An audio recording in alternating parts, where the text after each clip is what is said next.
Vamos então começar o nosso estudo e nós vamos falar sobre a perfeição moral. Viu, Cris? Acho que você tem que desligar aí, que faz eco. É o livro 3º, capítulo 12, do Livro dos Espíritos. Então, nós tiramos dessa edição aqui, que é da LAC, que é de Herculano Pires, o tradutor. E só relembrando, né, nós já estamos aí há muito tempo nesse estudo, aqui na UNELAR, de domingo à noite. O Livro dos Espíritos ele tem 4 partes. O livro primeiro ele trata Deus, elementos gerais do universo, a criação. O livro segundo ele trata do mundo espírita, o mundo espiritual. Então ele tem 11 capítulos sobre o que são os espíritos, sobre a encarnação, desencarnação, retorno à vida corporal, emancipação da alma. E nós estamos, no momento, terminando o livro 3º do Livro dos Espíritos, que é aquele que trata das leis morais. Então, ele tem uma introdução, que é a lei divina ou natural, depois vem as 10 leis morais, adoração, trabalho, reprodução, conservação. Vimos a última com Arthur, que foi justiça, amor e caridade, e hoje, esse capítulo 12, que é a perfeição moral, é como se fosse um fechamento de tudo, né, que integrasse todas essas leis fazendo um contexto mais amplo. E a gente acredita, né, muitas pessoas falam que desta 3ª parte do Livro dos Espíritos saiu o Evangelho segundo o Espiritismo. E a gente vê que os capítulos das leis morais são tratados no Evangelho segundo o Espiritismo com exemplos que Kardec retirou das mensagens, das parábolas de Jesus, né? E depois, nós vamos, assim que eu acabar essa parte, nós vamos começar com o livro 4º, que tem 2 capítulos só, Penas e Gozos Terrenos, Penas e Gozos Futuros, e depois a conclusão do Livro dos Espíritos, escrita por Allan Kardec. Então, este livro, né, esse capítulo 12, que é o que nós vamos estudar hoje, se chama Perfeição Moral.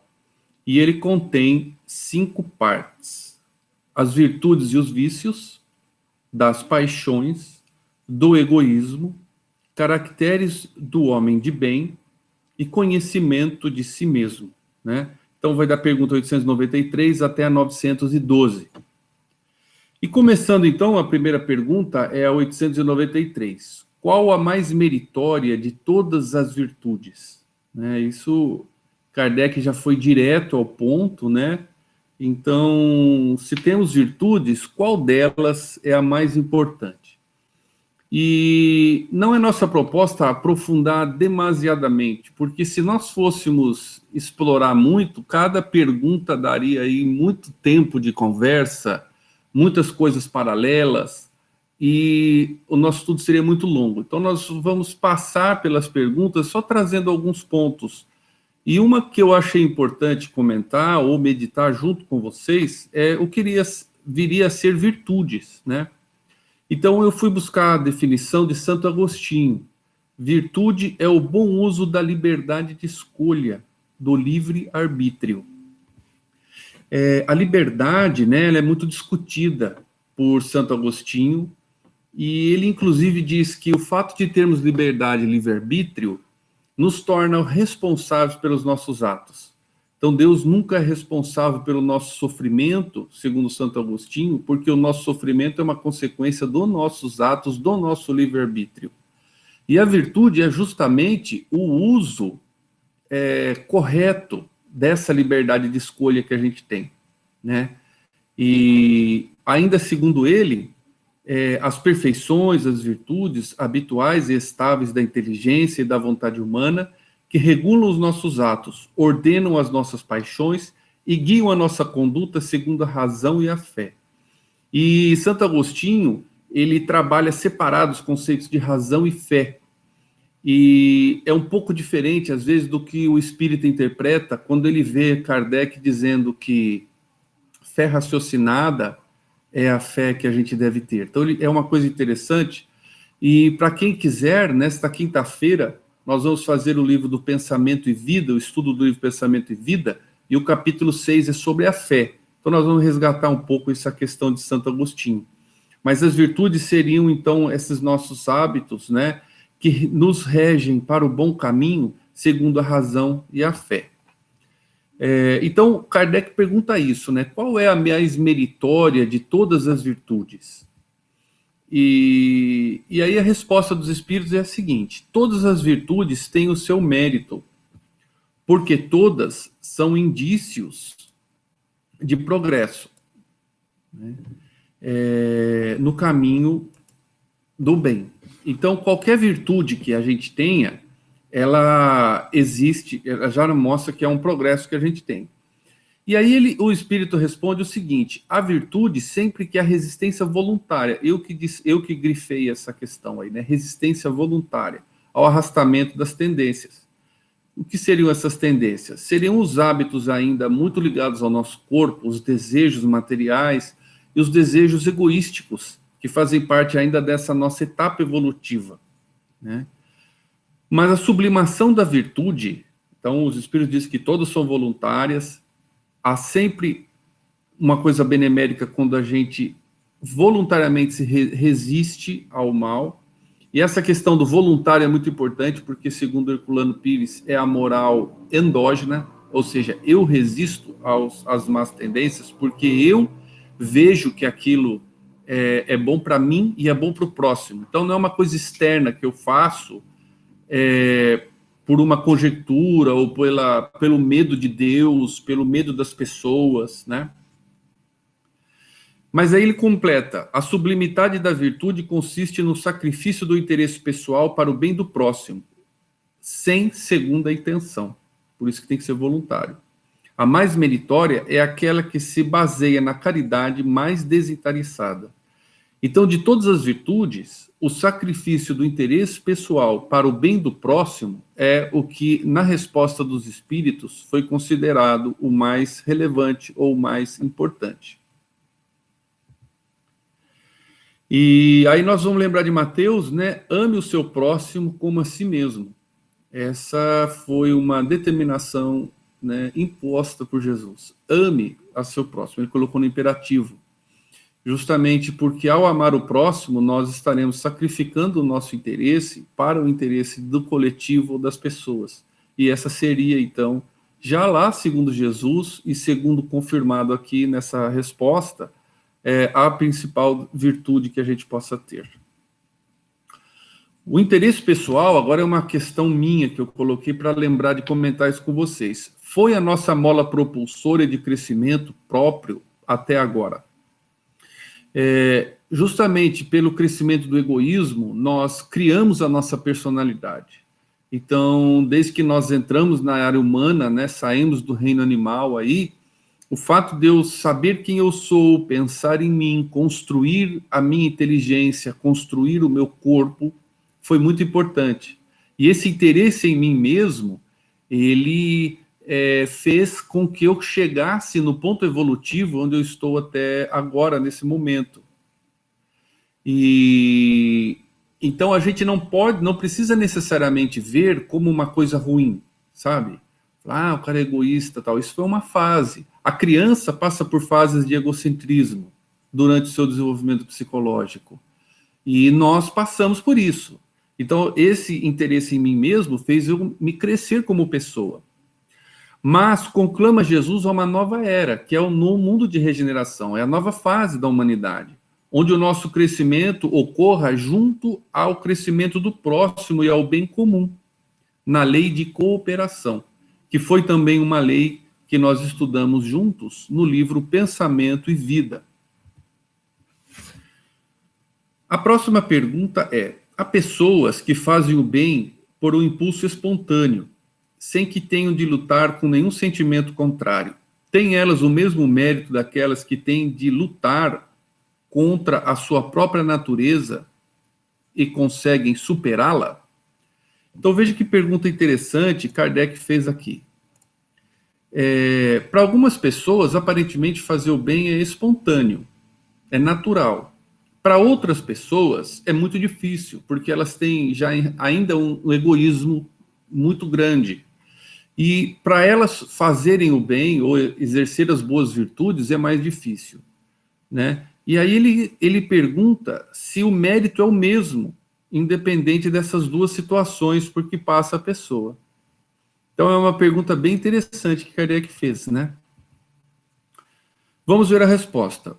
Os que não têm de lutar é porque já realizaram o progresso. Não significa que aquela pessoa nasceu boa e para ela tudo é fácil. Não. Se nós vemos uma pessoa que já vive em equilíbrio e é feliz, é porque ela já se esforçou e ela já atravessou este aprendizado. E se nós não estamos naquele ponto, é porque ainda nós não chegamos lá. Nós podemos ser espíritos mais novos ou espíritos mais lentos, que usamos nosso livre-arbítrio de outra forma. Esses espíritos que aparentemente fazem o bem com tanta simplicidade, lutaram anteriormente e venceram. É por isso que os bons sentimentos não lhes custam nenhum esforço e suas ações lhe parecem tão fáceis. O bem tornou-se para eles um hábito.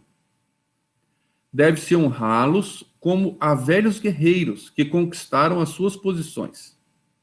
Como estáis ainda longe da perfeição, esses exemplos vos espantam pelo contrastes e os admirais tanto mais porque são raros. Mas sabeis que, nos mundos mais avançados que o vosso, isto que entre vós é exceção, se torna a regra. Então, o mérito é o mesmo, e aqueles espíritos que fazem o bem desinteressado e naturalmente já gozam de muito mais felicidade do que nós, que ainda estamos tentando aprender isso, né? E ele termina dizendo que nos mundos mais avançados, inclusive, isto é a regra, né? A maior parte dos espíritos. Então, quando a Terra assumir seu lugar no mundo, entre os mundos de regeneração, haverá já muito mais felicidade, porque as pessoas já farão o bem. E é isso que é um momento de transição pelo qual nós passamos, né? Então, o mérito existe porque, na realidade, Deus não está preocupado em que a gente sofra e que tudo seja difícil. O que Ele quer é que a gente seja feliz, né? E se nós já somos felizes, então nós já vivemos no meio dele.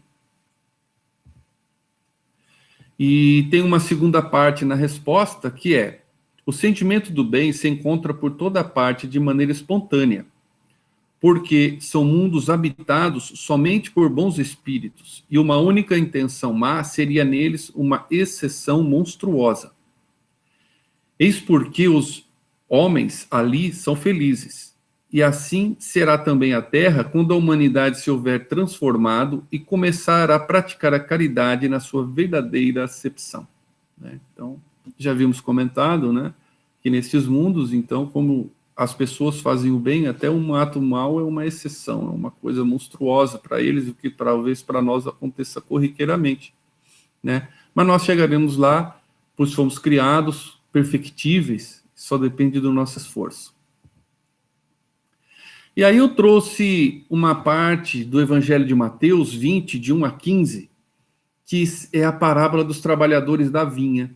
Eu achei que ela nos serviria aqui de consolo e de melhor entendimento dessa questão do Livro dos Espíritos.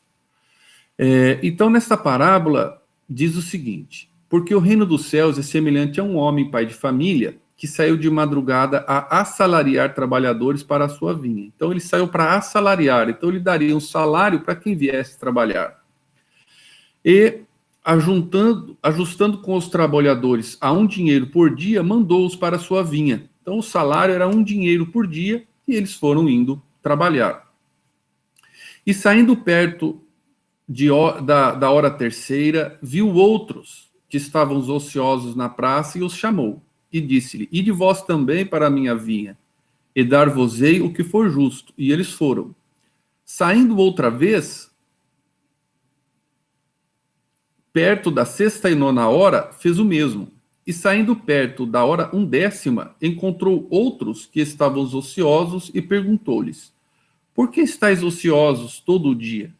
Disseram-lhe: porque ninguém nos assalariou. Disse-lhes ele: ide vós também para a vinha, e recebereis o que for justo. E, aproximando-se a noite, diz o senhor da vinha ao seu mordomo: Chama os trabalhadores e paga-lhes o jornal, começando pelos derradeiros até os primeiros. Então, daria para a gente também comentar isso em muitos aspectos, não é, pessoal? Mas vamos trazer aqui o principal. Deus nos oferece a oportunidade do trabalho, que é justamente exercer nossas boas virtudes e abandonar o nosso interesse pessoal. No nosso contexto seria isso, porque seria trabalhar na vinha dele, é fazer a vontade de Deus, não é? E ele nos ofereceu isso há muito tempo, na primeira hora, terceira hora, sexta hora, e agora ele está oferecendo na 11ª hora, ou seja, já está acabando o dia. É o momento da terra de regeneração. E a gente poderia se sentir tristes, poxa, mas tem espíritos que já fizeram o caminho evolutivo e eles estão bem hoje, eles estão felizes. E eu ainda estou aqui atrasado.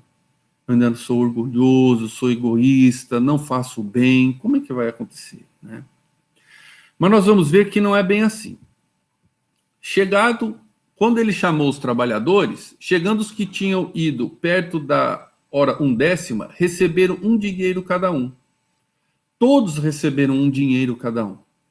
Vindo, porém, os primeiros, cuidaram que haviam de receber mais, mas, do mesmo modo, receberam um dinheiro cada um.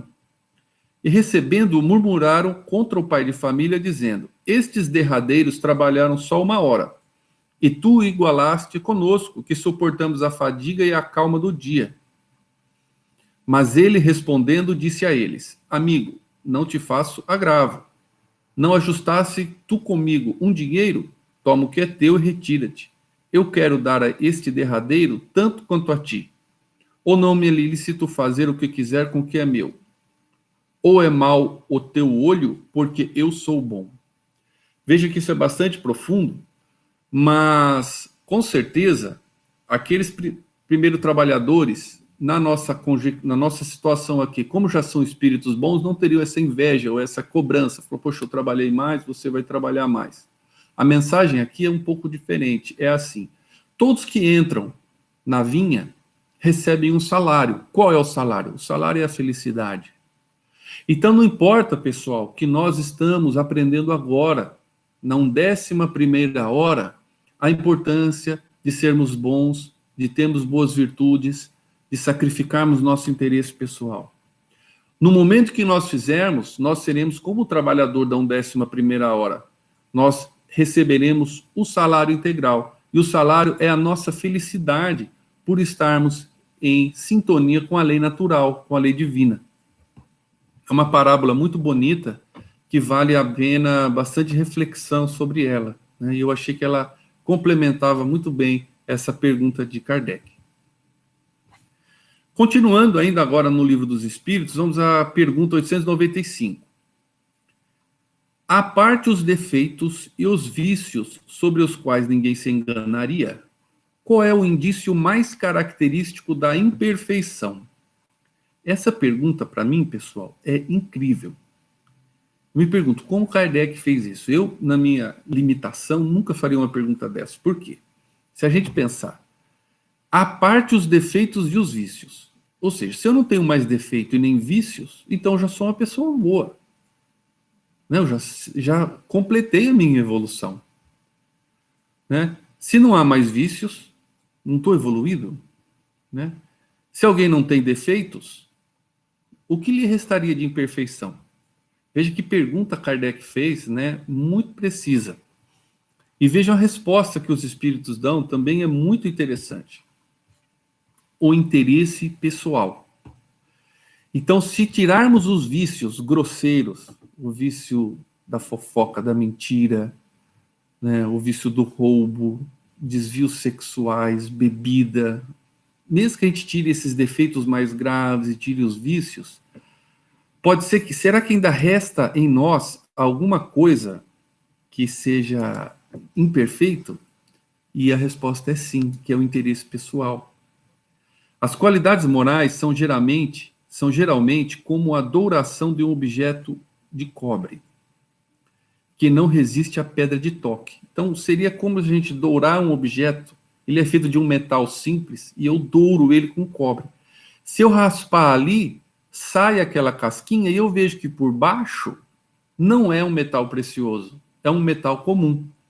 Seria essa a comparação. Então, as pessoas que às vezes aparentam a bondade, mas têm um interesse pessoal dentro delas, quando raspadas, quando desafiadas no seu interesse, manifestam aquelas coisas ainda imperfeitas que ela tem dentro de si.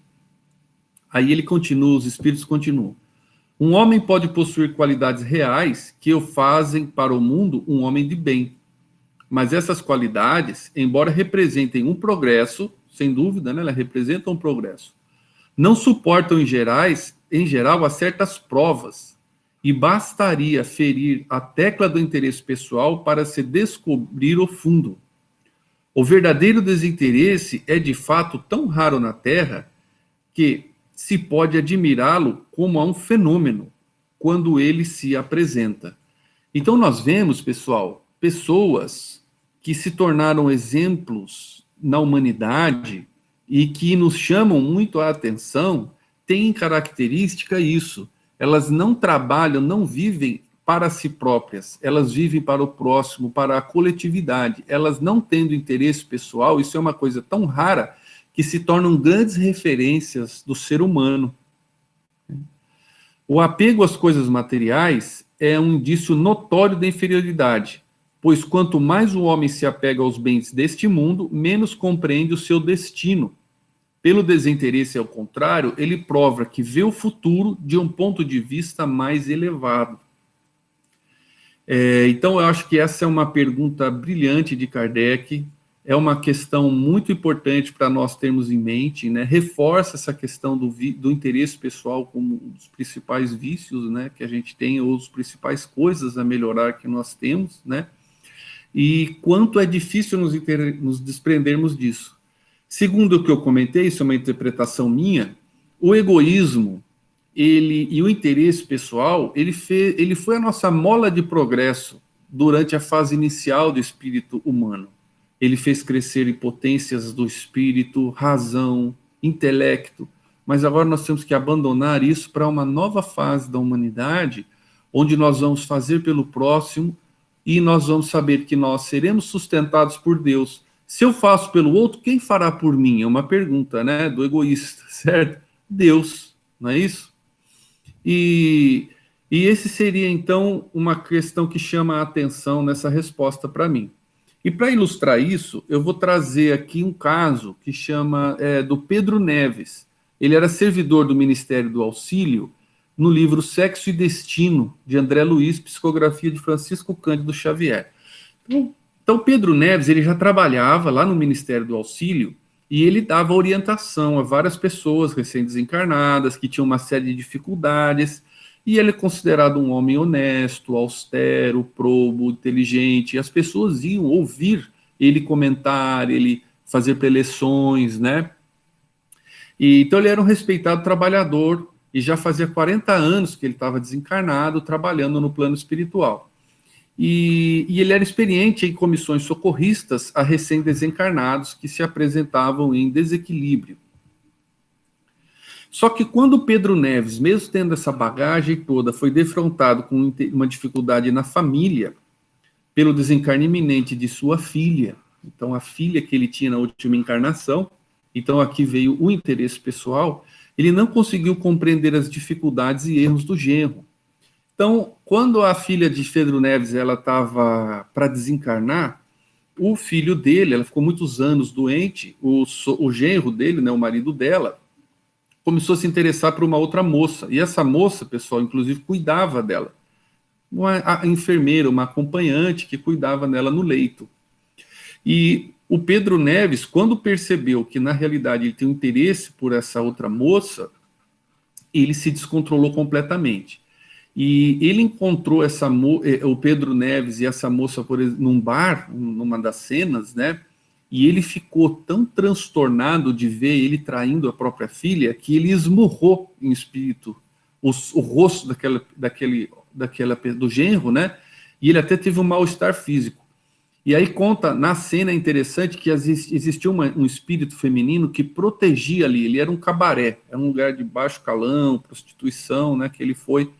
E esse espírito de luz, ele veio, só que ele estava assim, sem aparentar a luz dele, né? Ele estava ali escondido, ele veio e ele teve que intervir para que o Pedro Neves se reorganizasse.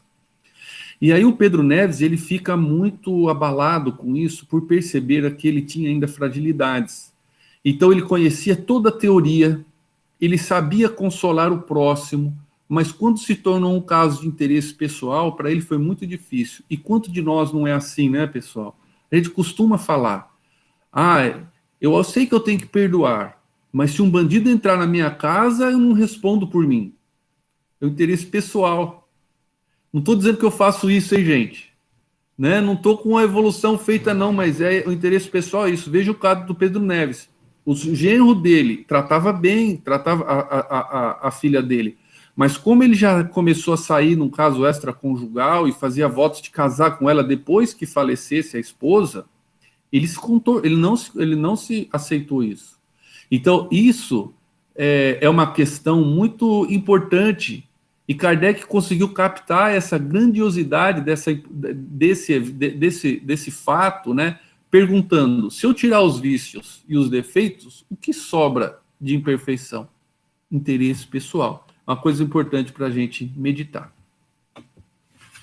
Continuando agora para a pergunta 896, há pessoas desinteressadas, mas sem discernimento, que prodigalizam os seus haveres sem proveito real, por não saberem empregá-los de maneira razoável.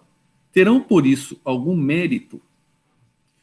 Então, aqui a pergunta de Kardec é: tem pessoas que não têm tanto interesse pessoal, são abnegadas, desprendidas, valorizam o próximo, e aí elas dão o que têm, os haveres, o dinheiro, né? Dão para quem precisa.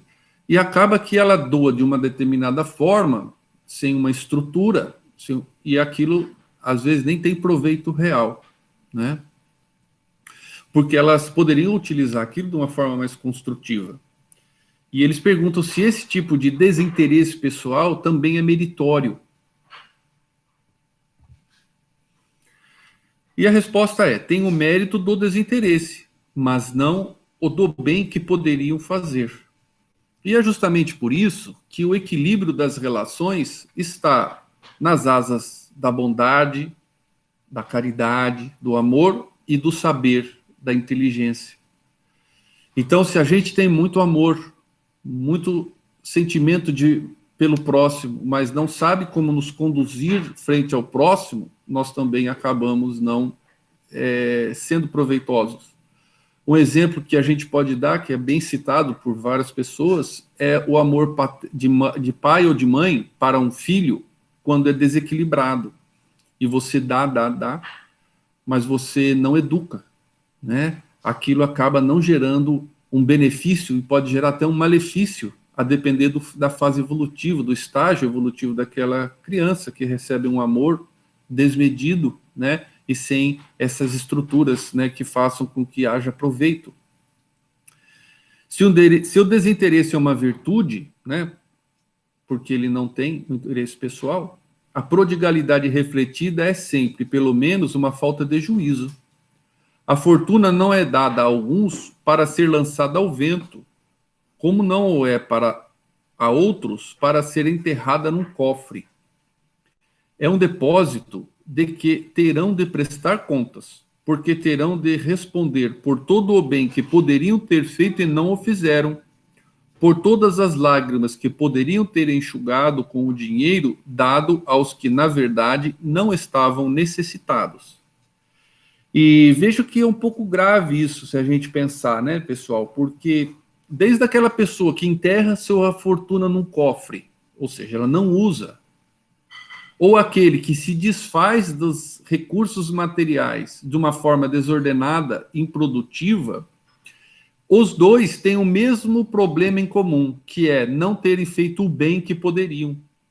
E a fortuna, ela pode ser encarada aqui como uma coisa que nós ganhamos, uma oportunidade de trabalho para que a gente fizesse determinadas coisas. Então, esse era o nosso plano evolutivo, encarnatório, desculpa.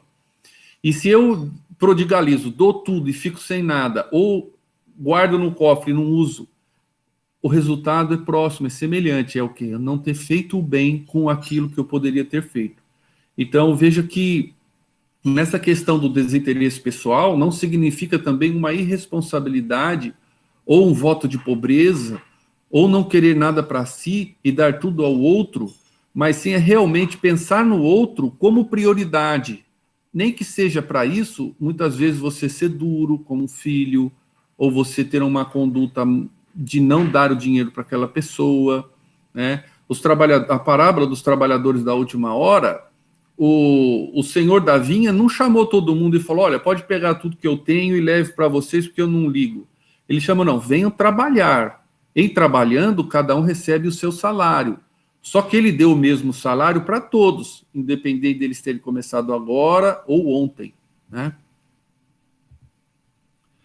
E um pouco dessa questão de não utilizar as coisas está na parábola dos talentos, que também pode ser encontrada em Mateus, né, no versículo 25, 14 a 30. E resumidamente, nessa parábola dos talentos é o seguinte: um homem que partindo para fora da terra chamou os seus servos e entregou-lhes os seus bens. E a um deu 5 talentos, e a outro 2, e a outro 1, e cada um segundo a sua capacidade, e ausentou-se logo para longe. Então veja que essa distribuição de talentos não foi ao acaso. Ela foi segundo a sua capacidade. Então aquele que recebeu 1 só tinha capacidade de receber 1. Isso é uma questão importante na interpretação. O que receberá 5 negociou e ganhou outros 5. O que receberá 2 granjeou outros 2. E o que recebeu 1, a gente conhece, né, essa parábola, ele enterrou, não usou o dinheiro. E esse enterrar o talento pode ser, segundo a resposta que a gente viu anterior, pode ser tanto o fato dele prodigalizar, ou seja, distribuir de forma que não foi boa, perder aquela oportunidade de usar aquele talento, ou enterrar, né? Então, a causa é diferente, mas a consequência ela é um pouco semelhante. O que recebera 5 talentos e trouxe-lhe outros 5 talentos, o Senhor disse, Senhor, entregaste-me 5 talentos, eis aqui outros 5 talentos que granjeei com eles.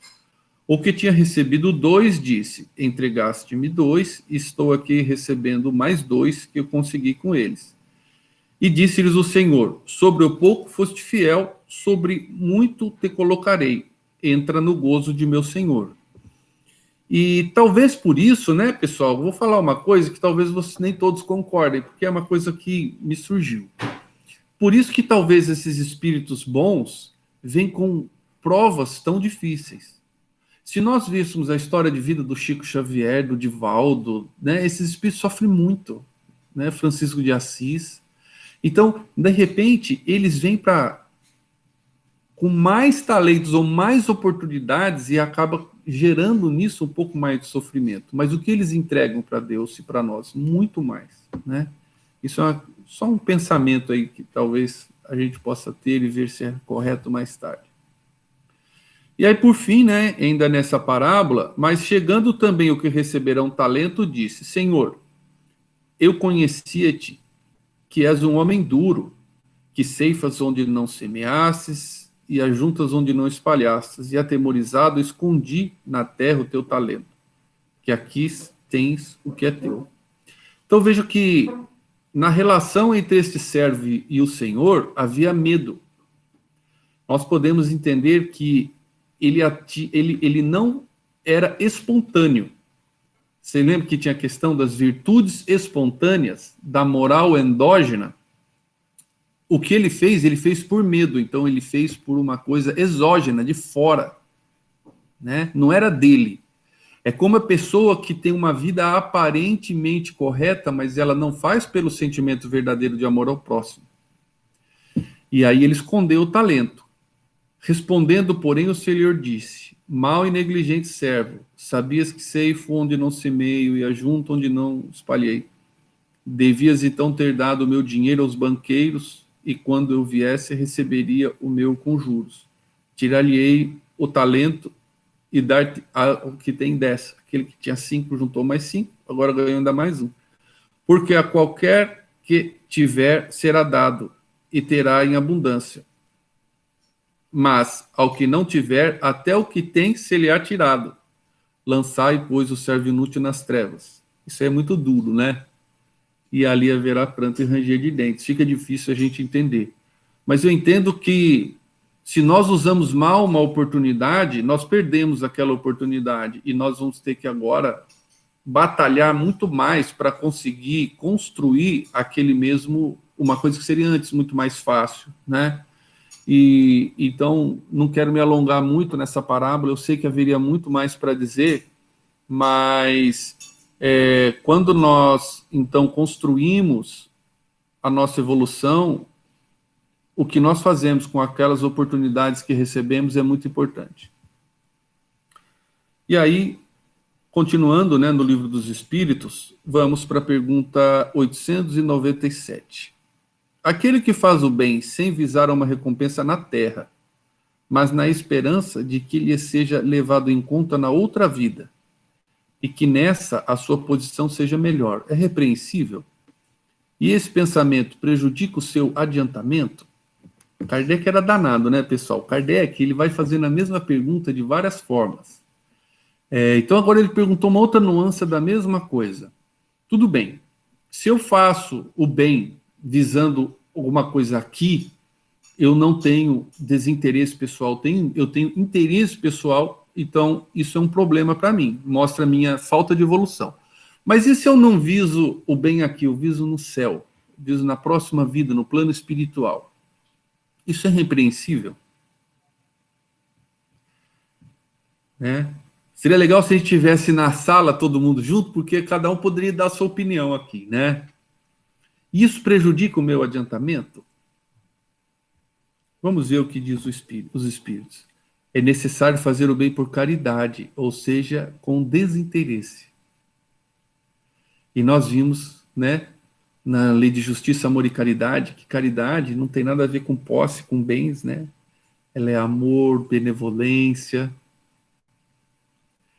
Então, para que haja caridade, eu não posso ter um interesse, que seja aqui ou lá. Então, quando eu faço as coisas visando no plano espiritual, eu não ir para um umbral, nós temos que fazer o bem, mas cabe ainda um pouco mais de amadurecimento espiritual, de pensar um pouco mais, de ver como que a gente poderia trabalhar esse conteúdo, né? Caridade, essa é a grande palavra. Então, vale a pena a gente entender isso. É uma expressão de bondade, compaixão e de amor ao próximo. Então, se a minha atitude, apesar de boa, não é movida por compaixão, bondade e amor, ela não tem o mesmo efeito, nem no próximo, nem em mim, nem na sociedade, né? Não significa, pessoal, que a gente fique de braços cruzados, porque a gente não é capaz de fazer esse tipo de caridade, esse tipo de atitude, mas que a gente faça o que a gente puder. Se hoje eu faço com medo, porque eu não quero ir para o que eu estou pensando na outra vida, eu vou fazendo. Depois eu vou pensando em como me livrar desses sentimentos e ter mais fé em Deus, né? E saber que o que importa é a felicidade, a minha relação com o próximo e assim por diante. Toda a moral de Jesus se resume na caridade e na humildade, isto é, nas duas virtudes contrárias, ao egoísmo e ao orgulho. Isso está no Evangelho segundo o Espiritismo, capítulo 15.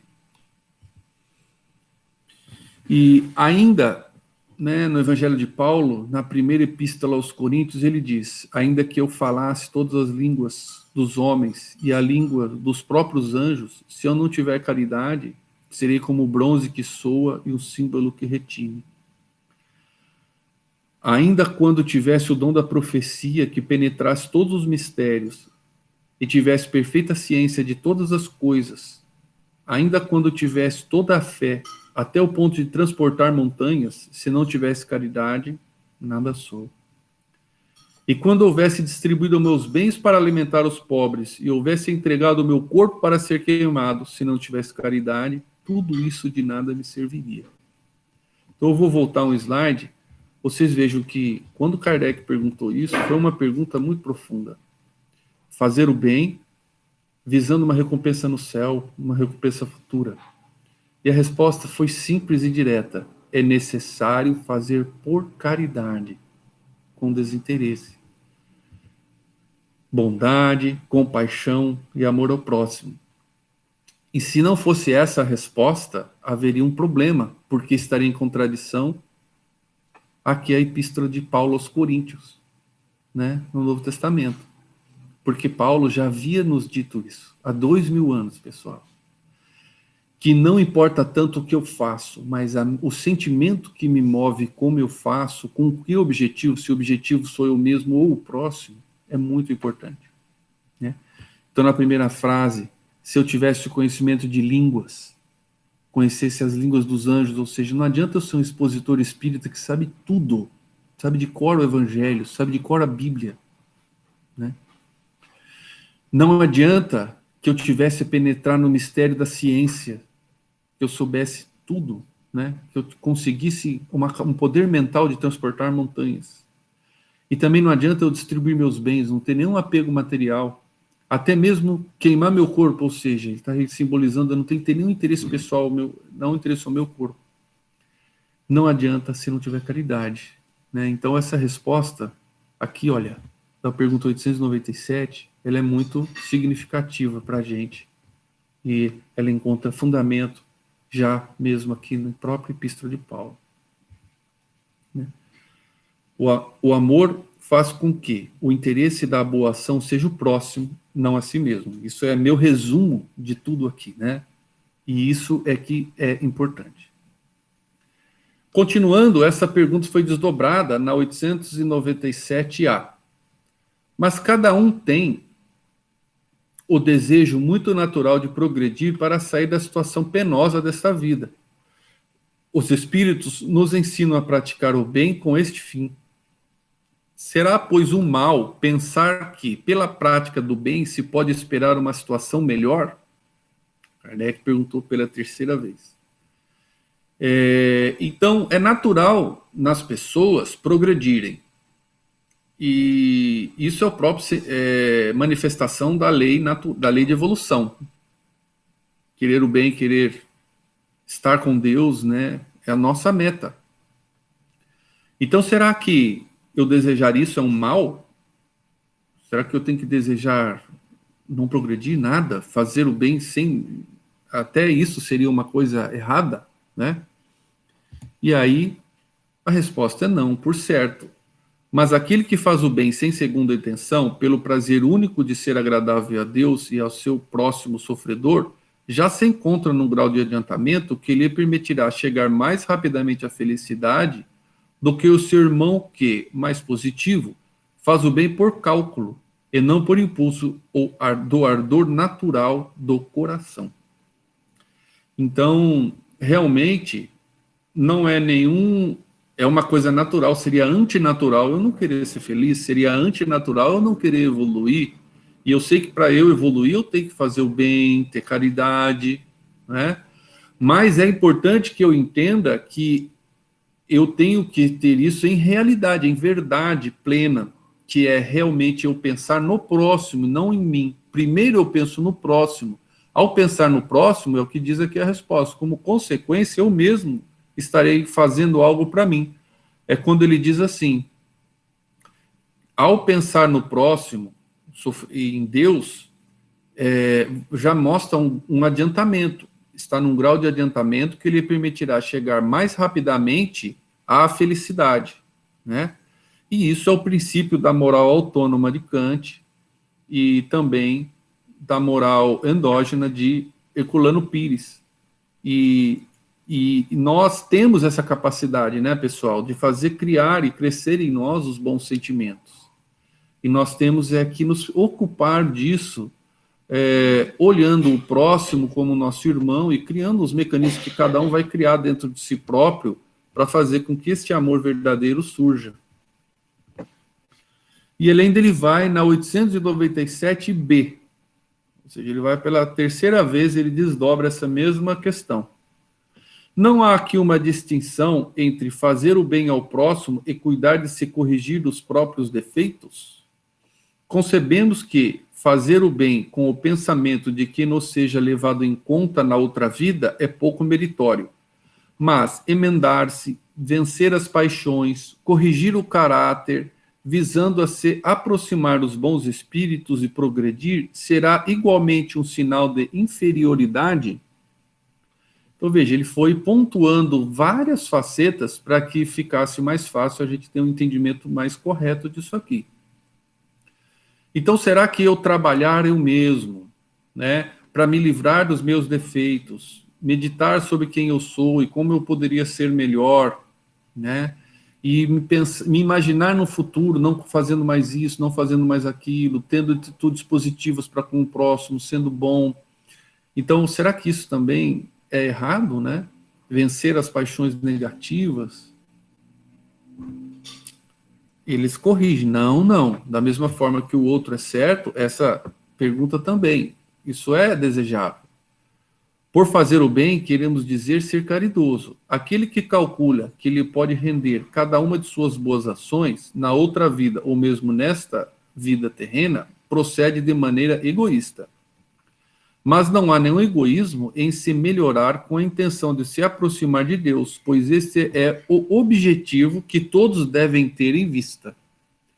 Então, quando eu trabalho a mim mesmo, buscando melhorar tudo que eu puder em mim mesmo, isso começa com leituras, conversas com espíritos, pessoas que a gente acha mais evoluídas, e tem que obrigatoriamente ir para o reino da ação, para a prática, atitudes. Esse tipo de esforço é o próprio esforço evolutivo. Então a gente também não precisa ser tão radical e imaginar que, como eu estou trabalhando para tirar minhas imperfeições, o interesse é eu mesmo.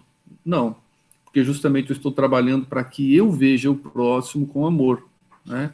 Então isso é o próprio, como diz muito bem aqui a resposta, fica bem claro, né? Esse é o próprio objetivo da encarnação, da evolução que todos nós temos em vista. E aí ele vai para a pergunta 898. Desde que a vida corpórea é apenas uma efêmera passagem por este mundo e que o nosso futuro deve ser a nossa principal preocupação, é útil esforçarmos-nos por adquirir conhecimentos científicos que se referem somente às coisas e necessidades materiais? Olha só, né? Então Kardec vai cercando. Bom, então, para que eu vou aprender matemática? Né? Por que eu vou querer ser um engenheiro que constrói casas? No plano espiritual, as casas são construídas, sei lá, pela mente, não precisa de engenharia. Né? Para que eu vou trabalhar para criar a vacina do coronavírus? Ah, vírus é coisa daqui da matéria, não tem vírus no plano espiritual.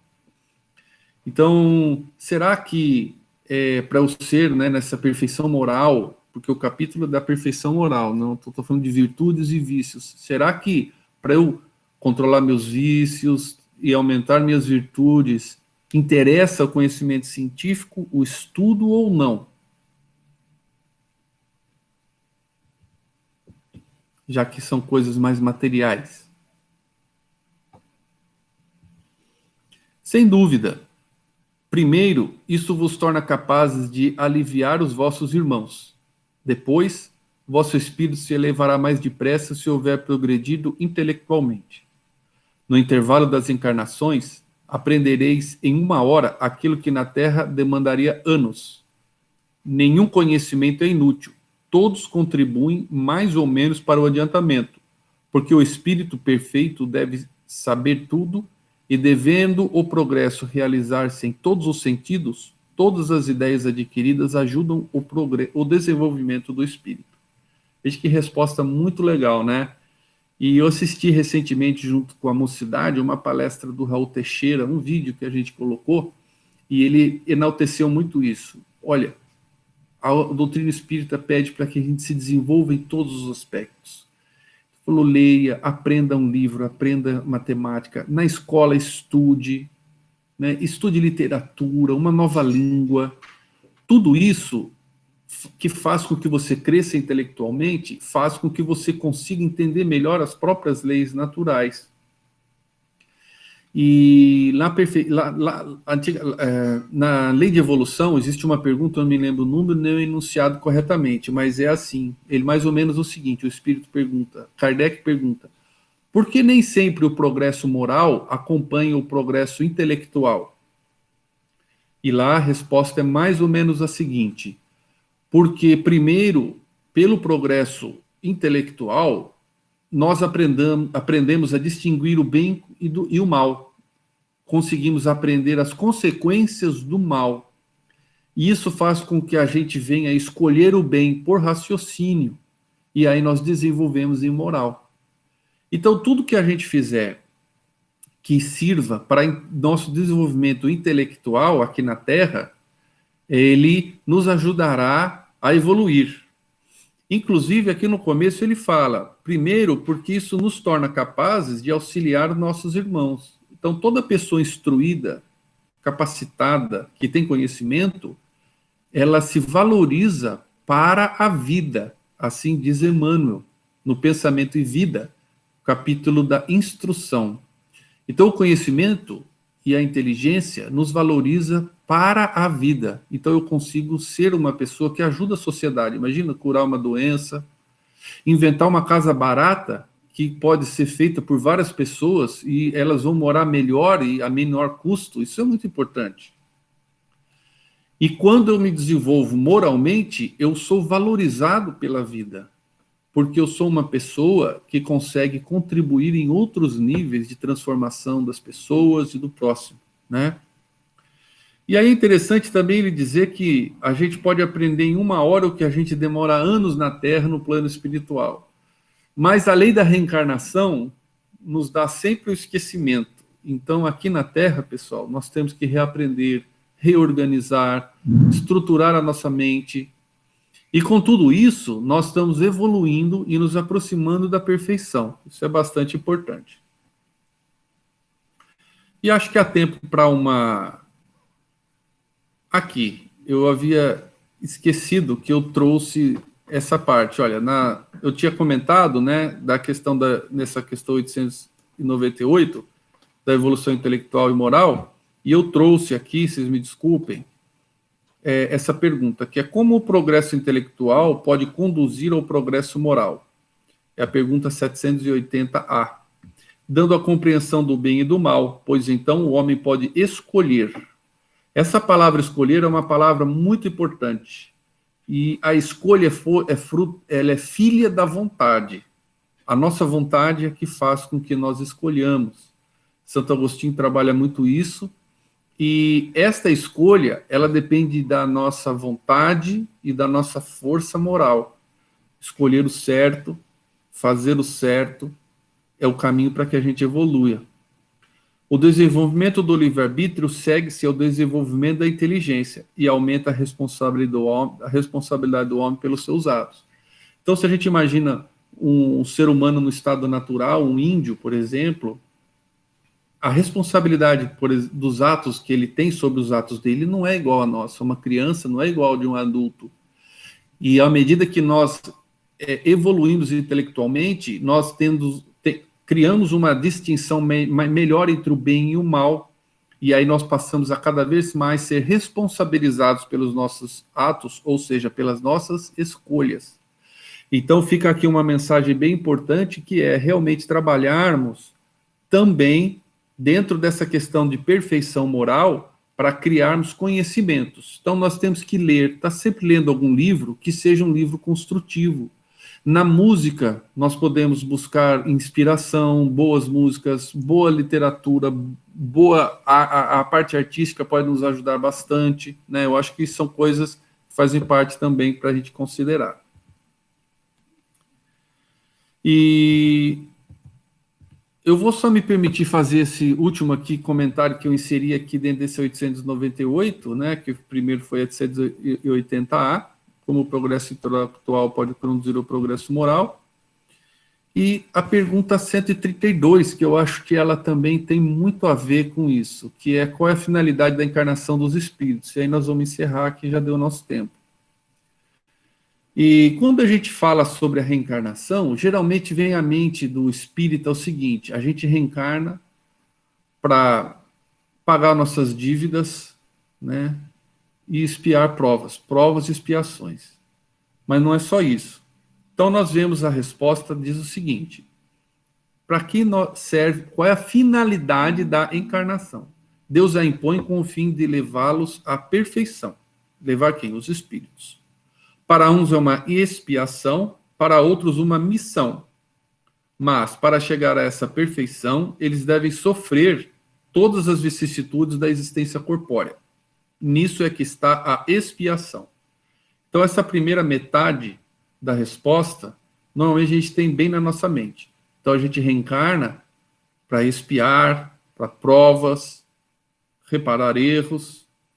Mas tem uma segunda parte na resposta. A encarnação tem ainda outra finalidade, que é a de pôr o espírito em condições de enfrentar a sua parte na obra da criação. Deus tem um plano para nós. E ele quer que nós sejamos cooperadores dele na evolução do universo. Então nós temos uma tarefa.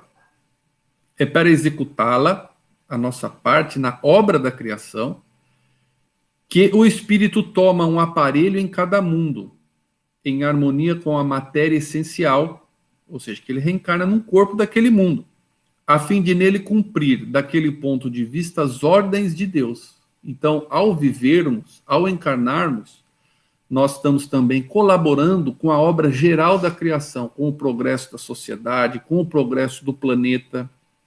E dessa maneira, concorrendo para a obra geral, também progride. Os animais fazem isso de forma inconsciente, pessoal. Então, os animais, uma minhoca, quando ela simplesmente tenta viver, ela faz o solo e torna fértil a terra para crescer uma planta. Nós já estamos na fase consciente, então quando nós fazemos a nossa parte na obra da criação e vivemos a nossa vida, nós devemos estar preocupados em fazer a melhoria da sociedade e do planeta.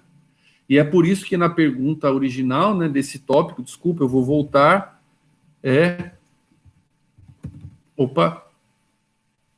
o conhecimento intelectual e o progresso das coisas é muito importante e faz parte também da nossa da busca da nossa perfeição moral, né? Então eu encerro por aqui e essa pergunta 889 nós vamos fazer na próxima semana.